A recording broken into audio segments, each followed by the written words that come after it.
there! Today we're going to be making some carrot whoopie pies. I got requested this recipe and it's inspired by the one that you get at Disney World. I believe they used to sell them there. I'm not sure if they do anymore. I had a friend tell me that they had it there and it was absolutely delicious, and if I could recreate something similar. So here's my recipe for some carrot cake whoopie pies. Let's get started. Start by combining your dry ingredients in a bowl. So your flour, baking soda, salt, baking powder, your spices, and then whisk it all together. All the ingredients and everything you'll need will be in the description box below. And then put this aside. Now we're going to get our butter and mix that up.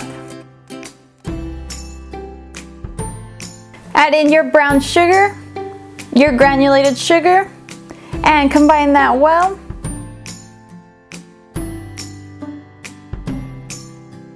And then you're going to add one egg at a time and combine well between each egg.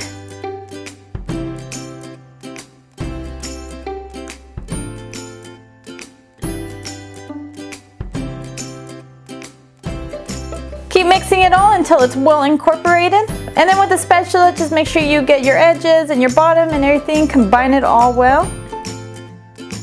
Add in your vanilla extract and then mix that well to incorporate it.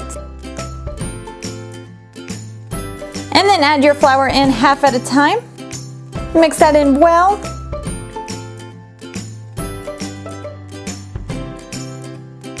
Add the other half and mix that well.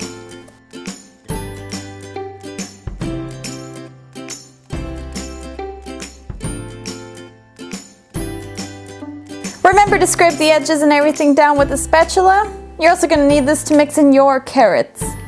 This will be a firm batter, so don't be alarmed if it's thick. Add in your carrot shavings and combine that all well. I added a tablespoon of oil just to get a little more moisture into this, and then combine that all well with the spatula.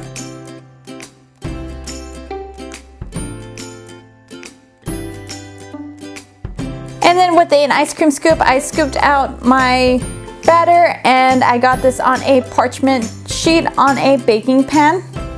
And just scoop out all your batter onto the cookie sheet.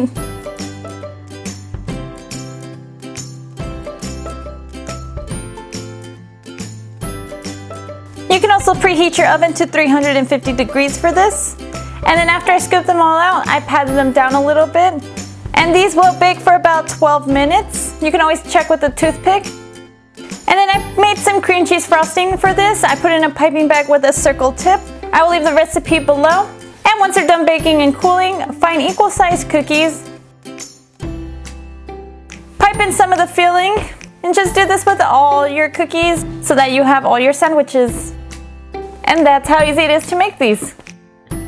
I hope you enjoyed this video. If you did, give it a thumbs up. If you want more recipes, hit the subscribe button down below. If you want to suggest something else, leave it in the comments down below as well. If you want to see any pictures of these or anything I make, I have all the links to that down below in the description box.